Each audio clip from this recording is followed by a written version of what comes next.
So as Donald Trump's campaign continues to collapse and he loses more and more support from people around the country because, nobody really wants a convicted felon in the Oval Office, he is becoming more desperate. And in turn, his requests to his fans, his supporters, have become more insane and more unhinged. So I have a message to show you that he sent out today, among others that he has sent out recently. And they're just very, very weird, and I think you'll understand what I mean in just a second. So these are all fundraising emails that he's sending out to his supporters, hoping that they can, donate to his legal defense fund, essentially. And the one he sent out today was especially weird, and you can see it on your screen right now, and it has that Trump sign at the top, but below it, it says, "Haul out the guillotine. They want me beheaded after this verdict. And it's not just me they want. They're really coming after you." And then they put this edited photo of him in front of the American flag. The guillotine? Beheading? What? Is this like France during the Revolution? What is he talking about? See, it's just hyperbolic nonsense, really inflammatory language to rile up his base. I mean, not only is he saying like, hey, they're coming after me, your cult leader, look at me, but he's also trying to put it on his supporters, saying like, oh, the Democrats are coming after you. Listen, I have a promise for all the MAGA lunatics out there. As long as you haven't falsified any business records and in turn concealed or furthered another crime to make it a felony, nobody's coming after you. There's no prosecutor on your case. Just, follow the law and you won't have the same fate as Donald Trump. But apparently, Trump is now equating that fate, which is being held accountable in the court of law, to a guillotine. I mean, it's so unhinged, and I guess it works because his supporters donate to him after they send these emails. Like, oh my God, Trump is so scared. I have to give him my money. It's so crazy. And as I mentioned, I have a couple of these to show you because he sent out a lot of emails to his supporters recently. And these are courtesy of journalist Olivia Nuzzi. She works at New York Magazine, and, she signed up for these emails, so she gets them directly in her email box, and they're all very crazy. So the first one I want to show you that he sent out on Monday was, I love you. And he says, never surrender, and he has a Trump hat there. But just, I love you. It's like, is he sending us love letters? Is he sending his supporters, some Valentine's Day cards? I mean, what is going on here? Look, his supporters are not Kim Jong-un. They're not writing love letters back to each other, as Trump said he did during his presidency, but just saying, I love you. Just very, very affectionate to his supporters. I don't know how I feel about that. It makes me very uncomfortable. Oh, gross. And the next one I want to show you is yet again another one that he sent out following his guilty verdict in New York City. And it just says, I'm okay with going to jail. Biden's Soviet tactics don't scare me. I'd go to jail again and again if that's what it took to save America, because this fight has always been bigger than me. Biden's Soviet tactics? Are you kidding me? The Soviet tactic? Look, this is how you just see the lies in action, right? There's nothing Soviet, quote unquote. I don't even know how he's describing this as that, but nothing Soviet about him being held in a court of law. He had the opportunity to present a defense in front of a jury that he and his lawyer selected, and that's even according to his own lawyer who said that, and he lost. He just lost in court. He does a lot of this losing. He, gets caught in something, and the evidence is very overwhelming, and then he is found liable or guilty, and then he, screams and cries and has a temper tantrum, just like he's doing right now. But Biden's Soviet tactics, I just saw that. I'm like, what is this guy talking about? And the final one I want to show you is just really ironic because he says, my first rally as a political prisoner. I can't take the stage until I hear from you. Obviously, that's a lie. We know that to be a lie. But isn't the irony just so beautiful here? Because he's saying, I am a political prisoner. I'm being held against my will. But I'm about to go up on stage and have a political rally and speak to a bunch of people. So you can't be, that much of a political prisoner if you're allowed to go campaign around the country and have all these rallies, right?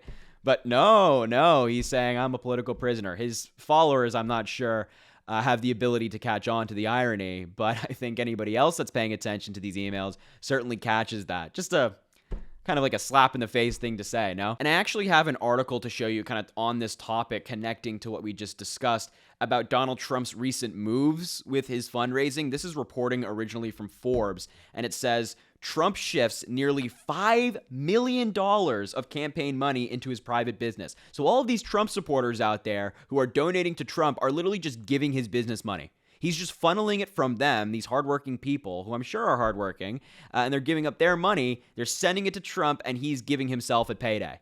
That's all it is. The article goes on to say that Donald Trump, who's worth an estimated $6.4 billion, as he claims, has not donated a penny to his 2024 presidential campaign, opting to raise funds from supporters. Meanwhile, his businesses have continued to charge his political operation for food, transportation, and facilities. As a result, Trump has moved $4.6 million of campaign money into his business empire, according to a review of Federal Election Commission records. So he's, as I mentioned, just taking money from his supporters, their donations, and making the campaign pay his own businesses, the Trump businesses, for all of these fees. The article crazy enough, the article goes on to say the bulk of that cash, some $4.2 million, has flowed to one of Trump's aviation companies, TAG Air. The Secret Service, which has to travel with Trump, has paid more than $800,000 for airfare to his campaign, perhaps contributing some of that $4.2 million. The former president owns a couple of planes, which required a $4 million engine overhaul around the time he left office. After speaking with 6 aviation experts, Forbes estimates the plane is probably worth about $12 million. Now, might I add that the Secret Service and Donald Trump, a lot of them are on taxpayer dollars. So when Donald Trump is like driving around and like using the Secret Service and flying around, those are our dollars. And he's using it to funnel it to his businesses. Insane. Crazy. The article continues saying Trump's businesses have long charged his campaign for various services, though never under quite the same circumstances. During the 2016 race, Trump invested $66 million of his own money, far more than the roughly $13 million his campaign paid his business, leaving him with a net loss. In 2020, the former president gave nothing to his campaign while continuing to collect money, moving about $3 million of donor funds into his businesses. This election, he's set to collect far more money as he flies around the country on his own plane rather than Air Force One. And then finally, the final piece I want to show you from this article was that a spokesperson for the Trump campaign was asked about these transactions, was asked about Donald Trump funneling money into his businesses, and instead they just pivoted. They then moved the conversation to Joe Biden traveling to Delaware for some odd reason, which is weird because, Joe Biden is the president of the United States, right? He's not using any campaign money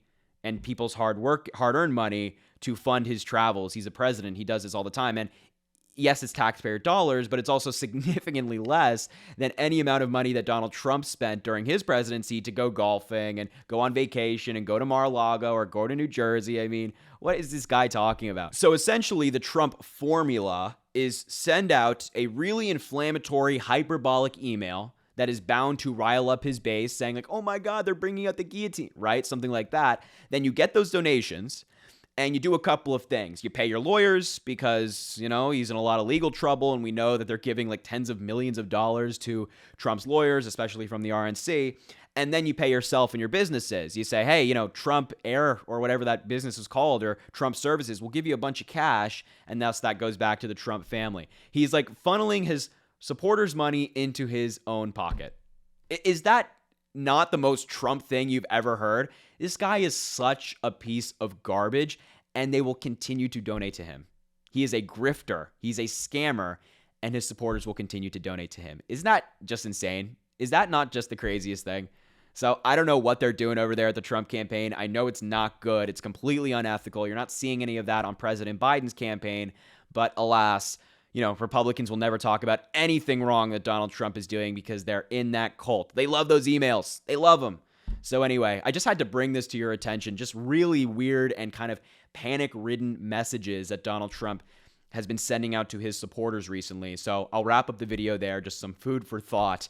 Make sure to subscribe down below. It really goes such a long way. I greatly appreciate you. Also drop a like on the video and comment. Let me know what you think about all of this. Share the video with anybody you think needs to see it. And as always, I appreciate you, and I hope you have an amazing rest of your day.